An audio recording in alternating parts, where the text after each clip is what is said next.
I carried the biryani like it was a fragile promise. Hot, aromatic, my signature spice mix tucked carefully into every layer of rice and meat. I could practically hear it calling out, begging to be tasted. Tara, you served just in time, I said, placing the dish on the long wooden table. My hands trembled a little, but I smiled anyway. I made this for everyone. Terasep's lips curled into a smirk, the one that always cut sharper than any knife. Oh wow, she said, her tone dripping with mock admiration. Did you follow a recipe this time? I froze. The words were like ice in my chest. I experimented. I managed, trying to keep my voice steady. Aunt Seema leaned over, whispering loud enough for a few to hear. Well, let's hope it's settable.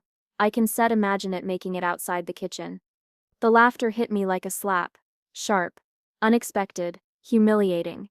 Everyone chuckled, glancing at me with those little amused eyes that always seemed so cruel. I forced a smile. It's okay if you don't like it. I just wanted to share. Oh, honey, Tara interrupted, tossing her hair back like it was the crown of the world. Sharing is cute, but maybe stick to making tea next time. I felt my stomach twist. My biryani, hours of preparation. The aroma now seemed like a cruel joke. I could see the steam rising, the spices gleaming in the lamplight, and all I could hear was laughter. Laughter that pierced. Really, Aunt Seema? I asked quietly. Do you actually think it's that bad? She shrugged, still smiling, but the edges of her mouth were sharp. Not bad, dear. Just not family standard. You know how your cousin can be picky. I wanted to disappear. I wanted to pick up the dish and leave the house, leave the family, leave everything. I forced myself to stay seated, pretending I wasn't dying inside. Try a bite, Mom suggested, glancing at me nervously. Maybe it's good. I took a deep breath and lifted my spoon. My hand shook. One bite. One moment of truth. Tara said, chewing slowly, exaggerating. She looked around at the others. It's interesting. Not sure I call it edible though. Aunt Seema covered her mouth, pretending to stifle a laugh. Interesting. That sip's polite. Really polite. I swallowed hard. My lips burned. I wanted to shout, cry, scream, anything. But all I could do was sit there. Silence became my only shield. Later, when the laughter finally subsided, I retreated to the small guest room. The door clicked shut behind me, and I let myself breathe. Slowly, quietly, trying to untangle the mess of shame and betrayal curling inside my chest. I couldn't stop replaying it. Tara's smirk. Aunt Seema's whispered cruelty. The way the whole table looked at me like I was a clown performing a pathetic trick.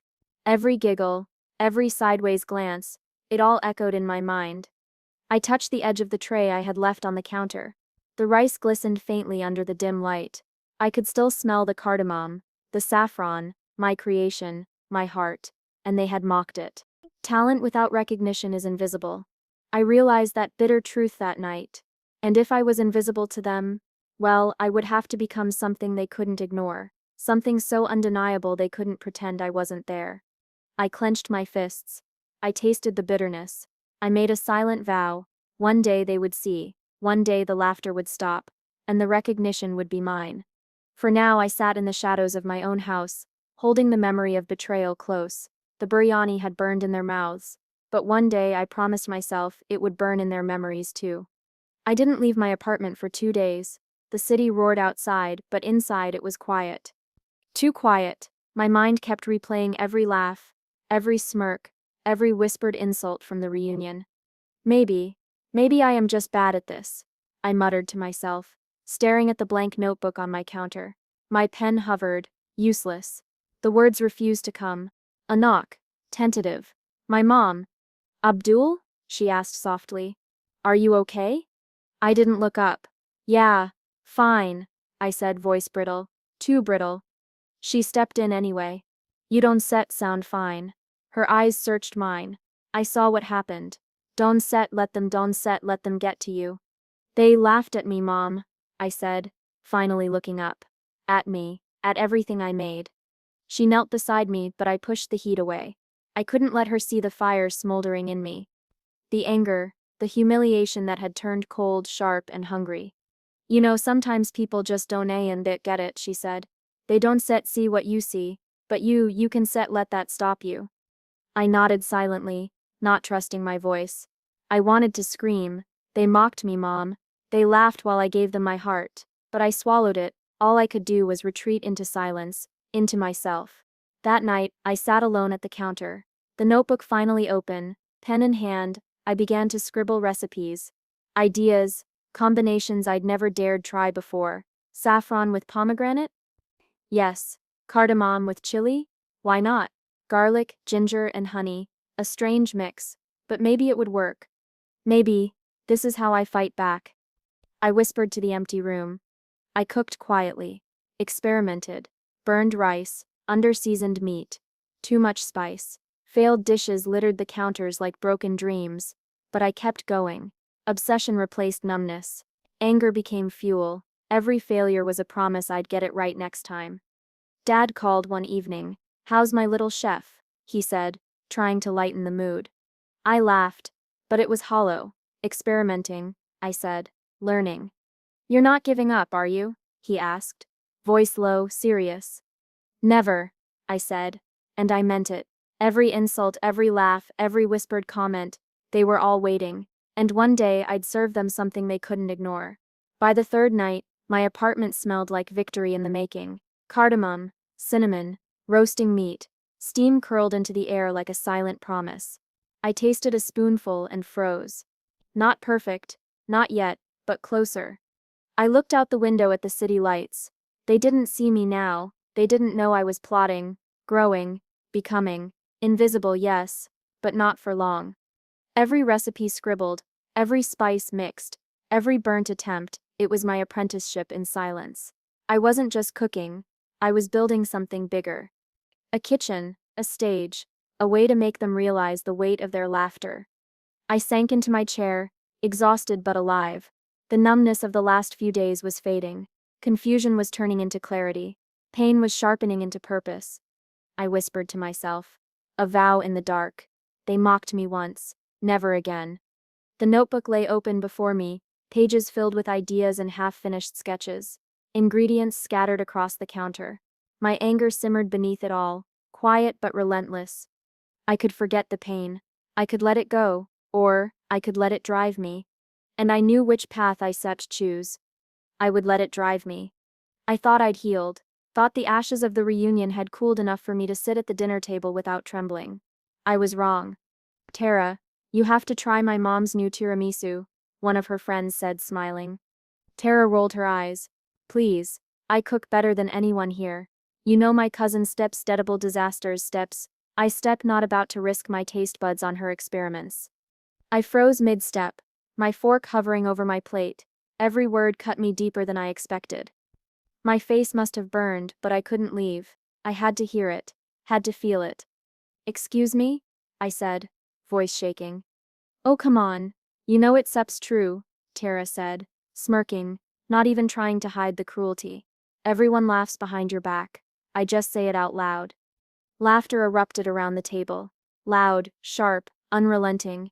My stomach twisted. My chest felt hollow. Betrayal wasn't just a word anymore. It had a taste, bitter, metallic, and unmistakable. "You think this is funny?" I said, finally finding my voice, but it came out fractured. "Funny?" Tara Sip's eyebrows shot up. "Honey, it's hilarious. You really believed anyone could take you seriously." I wanted to strike her, wanted to scream. But instead I swallowed, clenched my fists under the table, and said nothing. The words I wanted to throw at her, about all the nights I spent perfecting my recipes, about every spice and simmer, I couldn't. "You stir cruel," I said, voice small. Tara laughed again, leaning back in her chair. "Call it honesty, I call it reality." I looked around. The eyes of family friends were sharp, amused. They weren't thinking about me, they were thinking about the spectacle, the humiliation, and they loved it. I felt the blood rush to my head, rage burned through me, hot and fast. But I swallowed it. No, I thought. Not yet. I couldn't let them see the storm in me. I got up abruptly. "I need some air," I muttered. Out on the balcony, the night air hit me like ice. My hands shook, my chest heaved. Betrayal isn't something you forget. It simmers. I tasted it in every corner of my mouth. I had trusted them, believed that family meant support, and they spat on it. "They think this is a joke," I whispered to myself.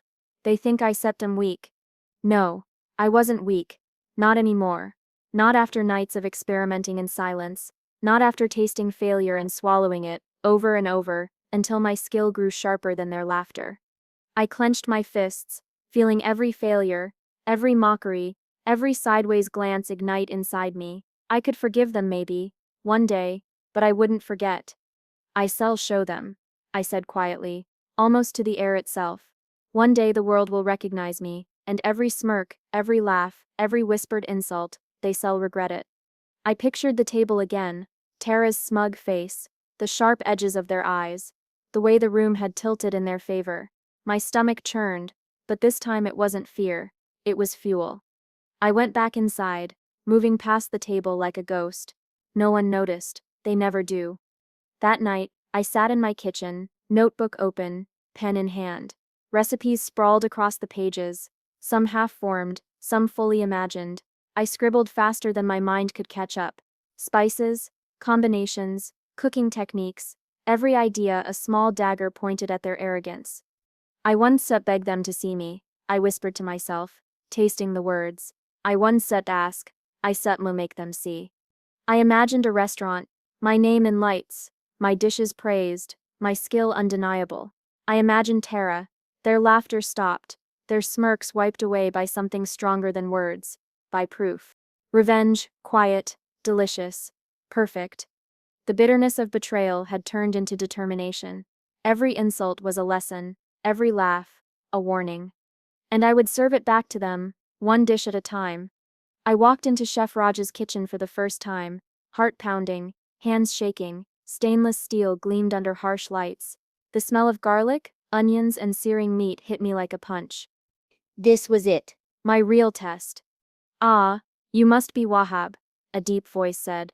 Chef Raj. He didn't smile. Didn't nod. Just stared. You think you can cook? I want to learn, I said, voice small but steady. Want to learn? He echoed, eyebrows sharp. Do you understand that cooking isn't just following recipes? It's such blood, sweat, timing, precision. Mistakes will kill your career. I nodded. I didn't flinch. I couldn't.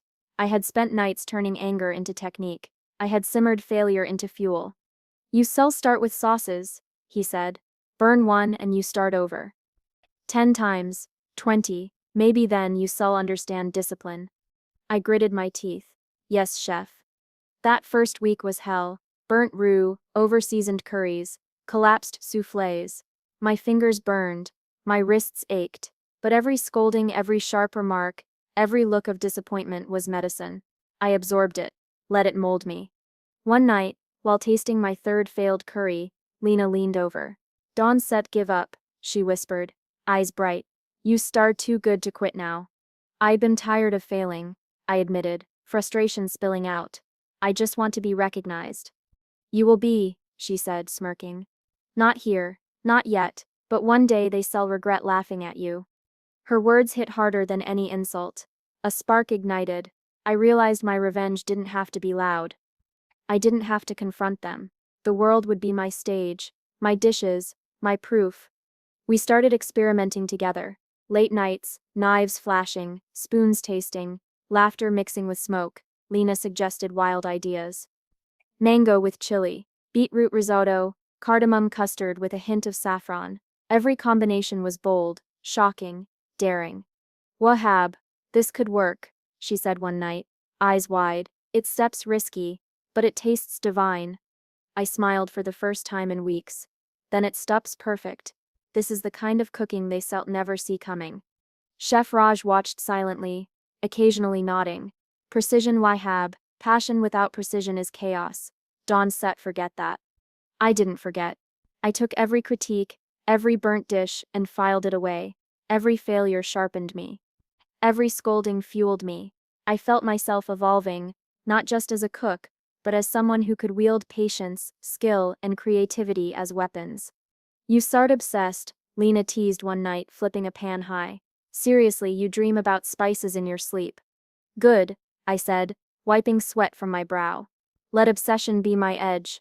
I practiced until my arms ached, until the kitchen smelled of every spice imaginable. until my mind replayed every insult from my family like a mantra. Their laughter became fuel. Their dismissive smirks became motivation. I wasn't cooking to prove them wrong. I was cooking to make the world recognize me.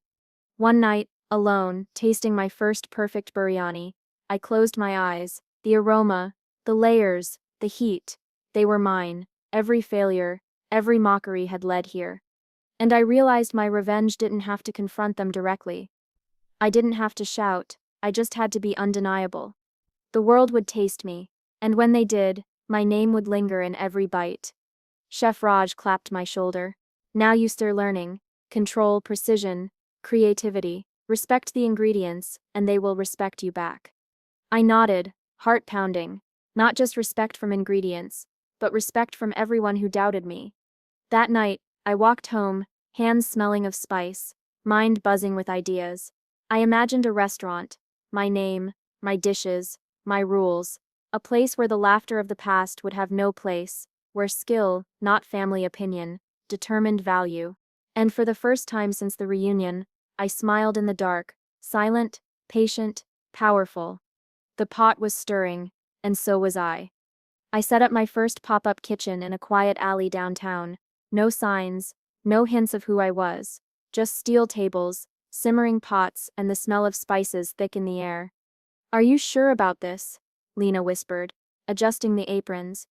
I said I'm sure, I said, eyes scanning the few early arrivals.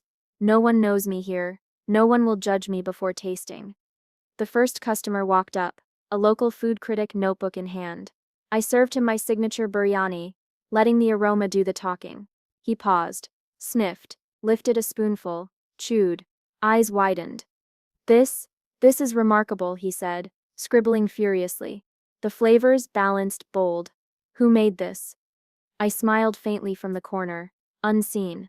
Just someone who cares, I muttered to myself. Word spread quietly.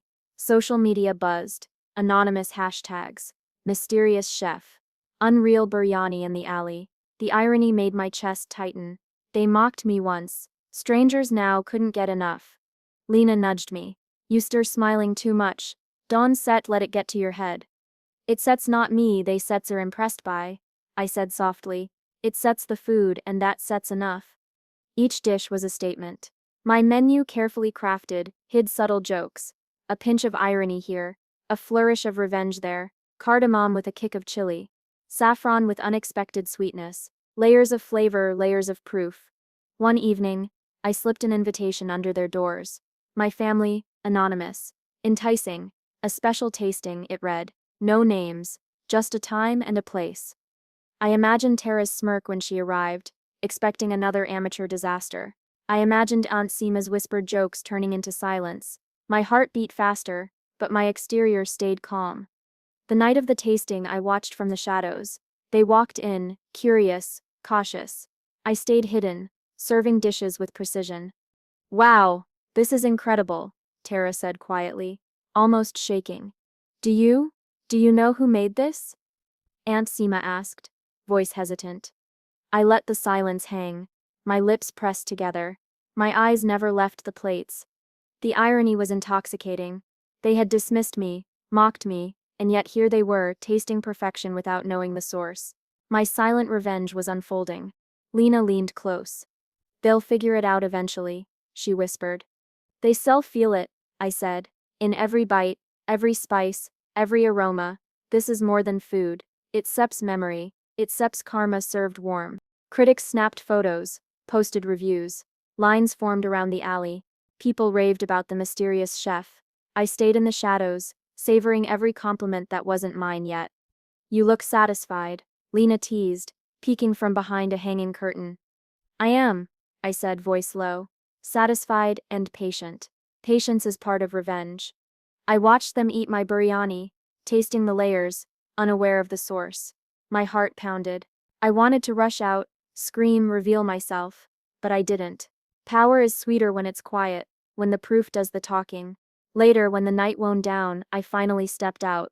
Empty tables, spoons licked clean, not a trace of doubt in the air. Tonight was perfect, Lena said. They'll never forget this. No, I said, looking back at the empty street, but not yet. The final lesson comes later. They shall recognize me. Eventually, and when they do, it will be unforgettable. I packed up silently. Every pot, every pan, every spice lining up like soldiers. Each one carried the memory of their laughter, each dish a dagger disguised as art. The pop-up was gone the next morning, leaving only whispers and reviews. Strangers praised the mysterious chef, not knowing the truth. I smiled in the quiet, tasting the victory before anyone else could. The game had changed. The rules were mine now. And the table was set for them. I watched from the shadows as they walked in. Tara, smirking, confident. Aunt Seema, eyebrows raised, whispering to her friends. They expected the usual my amateur disasters served with a side of laughter. "Where is she this time?" Tara asked, scanning the tiny pop-up. "Maybe she sups hiding again," Aunt Seema muttered. "Wouldn't that surprise me?" I let them stew. Let curiosity tighten their jaws. The menu bore my name now. Wahab's table.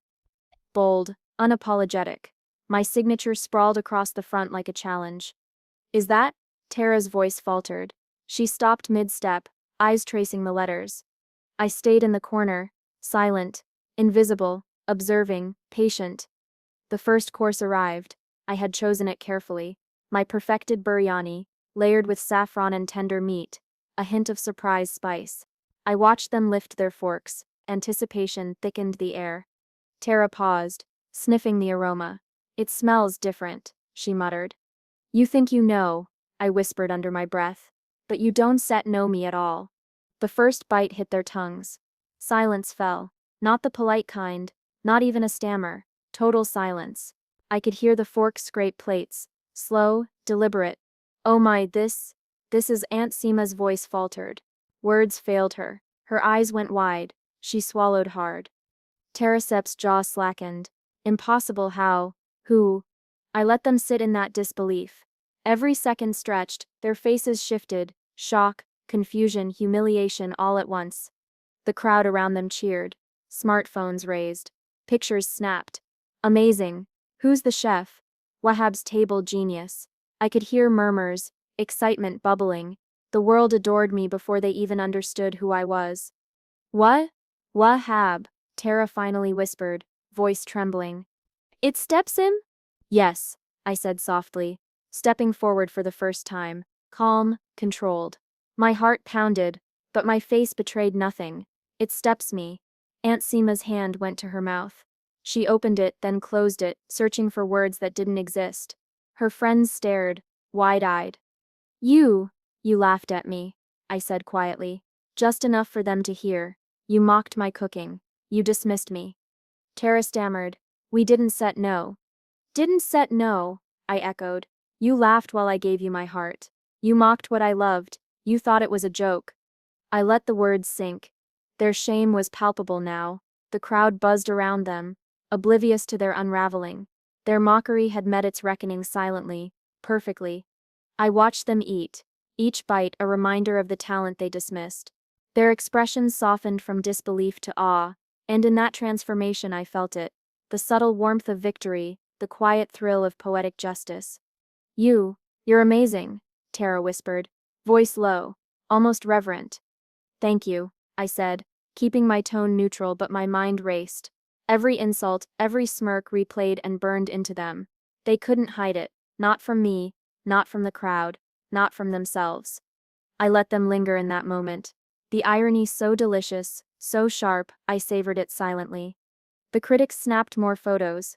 Patrons cheered louder. The pop-up was alive. The energy unmistakable. And in the middle of it all, my family realized, this wasn't luck.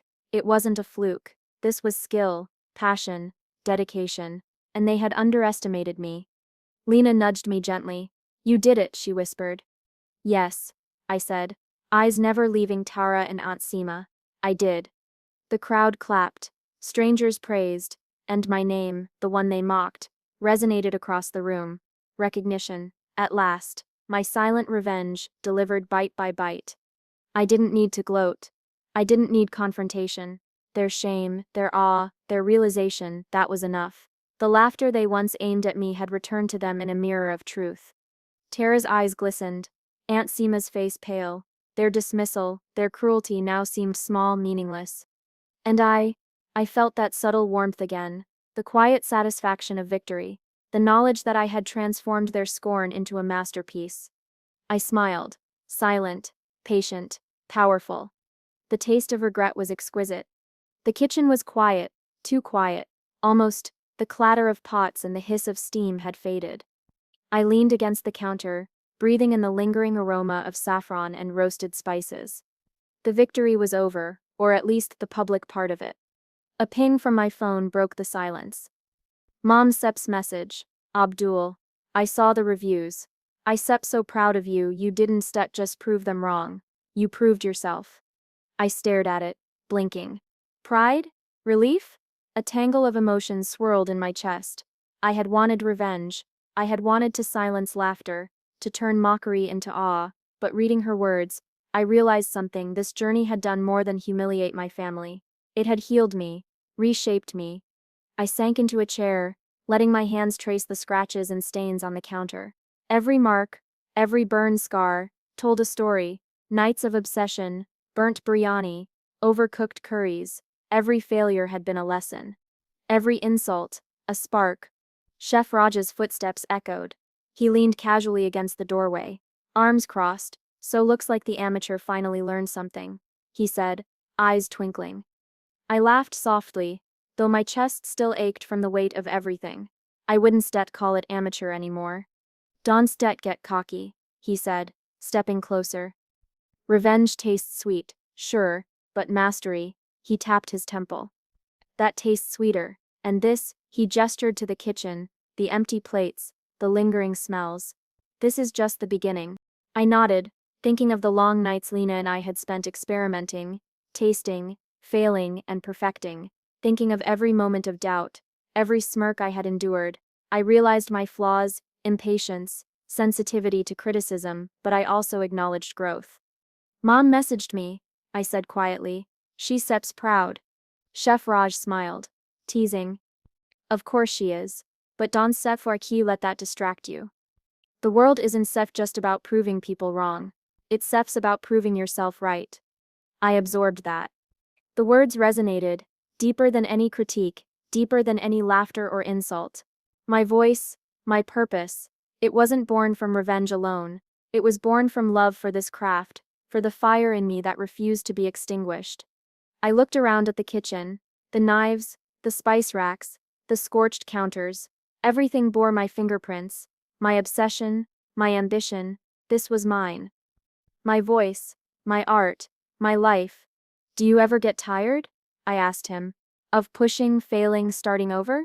He shrugged. Sometimes. But the burn that sips the fire you need. Without it, the food and the life is bland. I smiled, thinking about the fire that had once been pure anger, now tempered into creativity, patience, and pride. I realized I didn't need applause to feel accomplished. I didn't need mockery to feel powerful. I needed this, my kitchen, my dishes, my journey. I tapped the counter, as if marking a new beginning, then I guess I set ready for the next challenge. Raj grinned. Good. Because the next one doesn't just test your cooking, it tests who you are. I nodded again, feeling a quiet warmth settle in my chest. The scars were still there, but they were part of me now. They weren't just pain, they were proof of survival, proof of growth, proof that I could turn humiliation into mastery, and fire into ambition. I took a deep breath, closing my eyes, letting the sense of the kitchen wrap around me. This moment wasn't just about proving others wrong, it was about claiming myself, my voice, my purpose. And for the first time in a long while, I felt at peace.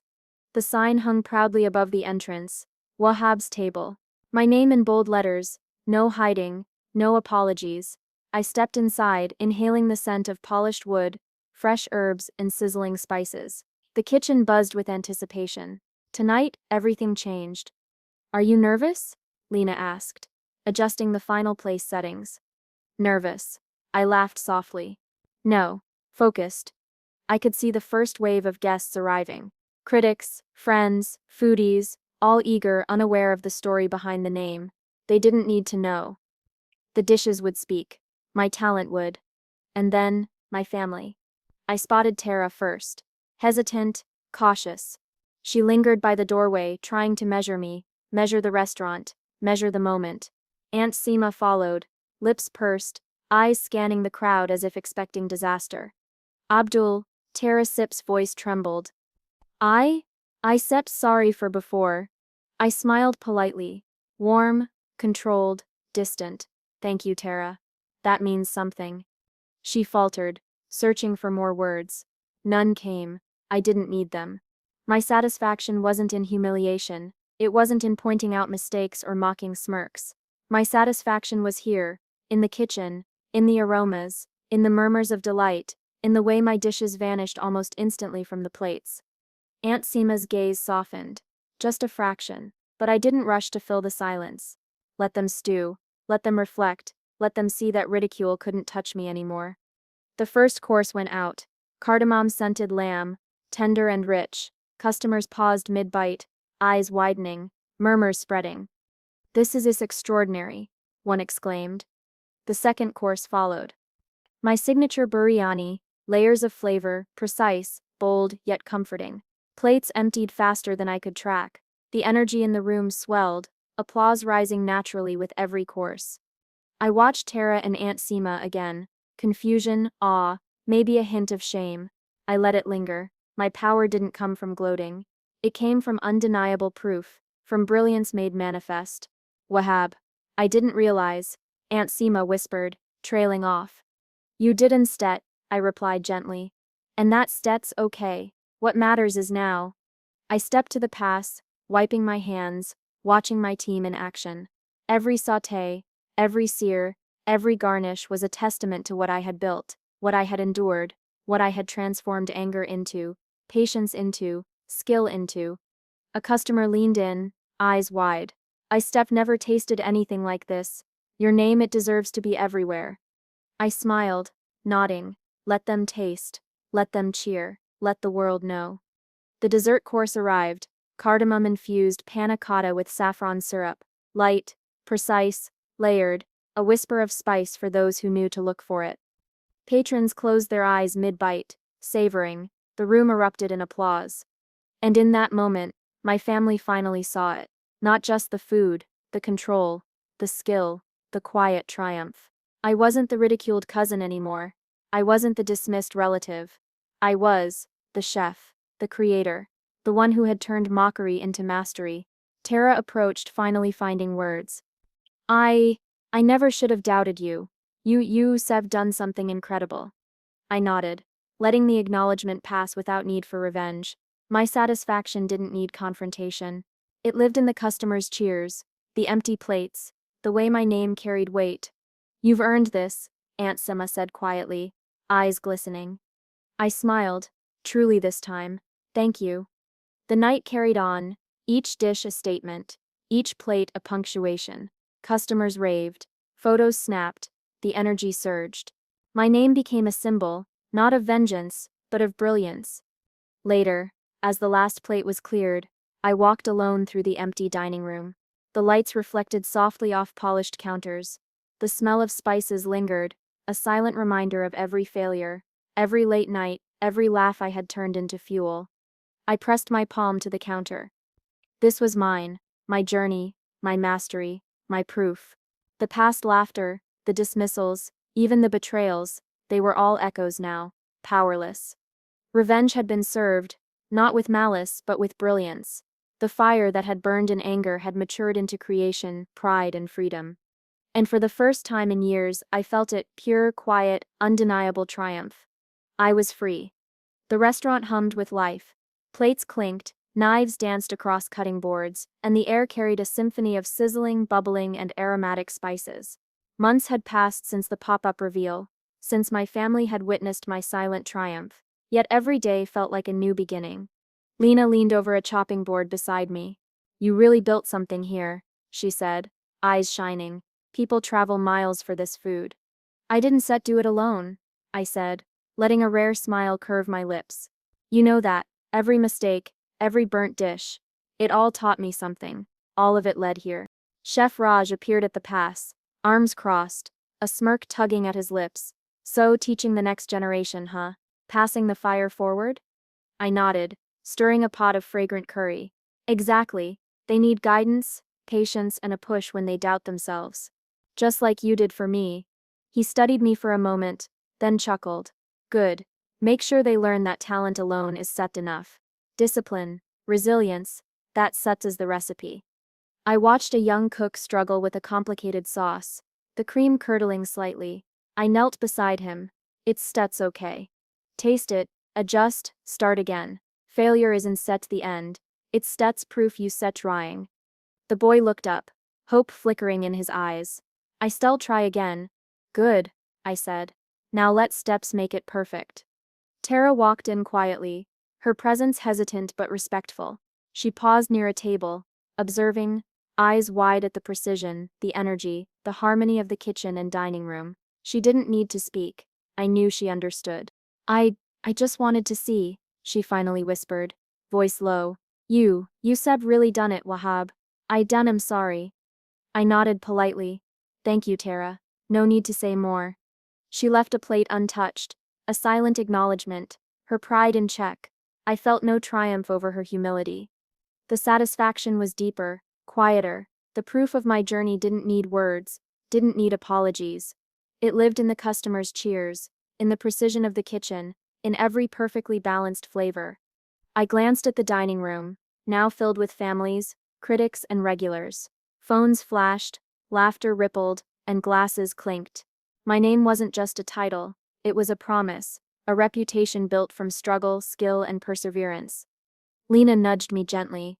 Yusep turned every insult, every laugh, into something bigger than revenge. I stirred the sauce slowly, inhaling the aromas.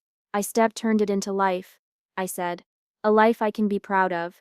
Every dish, every plate, every lesson, it steps mine now. My story, my flavor, my legacy. Chef Raj leaned beside me, eyes soft. Yusef earned this peace, Abdul, not just the recognition but the mastery. That's Sep's real power. I watched the young cooks practice, guiding, correcting, encouraging. Their enthusiasm mirrored my own journey. Every misstep, every triumph. I remembered it all. The laughter, the insults, the burn of failure, the thrill of proving myself. It had forged me. A customer set's exclamation drew my attention. This is unbelievable. Every dish tells a story. I smiled quietly. That's exactly what I wanted. Storytelling through flavor. Proof that perseverance beats ridicule. That mastery is louder than mockery. Tara glanced one last time before leaving, and I felt nothing but calm. The fire that once burned with anger now warmed me with purpose. I had not just served revenge, I had served excellence, inspiration, and life. And as I stood alone in the kitchen after closing, the aroma of simmering sauces and spices wrapped around me, I realized the truth. I had built something eternal, something beyond approval, beyond mockery, beyond even ambition. I had built my legacy. Every dish, a story. Every plate, a testament. Every flavor, proof that perseverance, resilience, and passion can transform pain into triumph. And I smiled because finally I was free.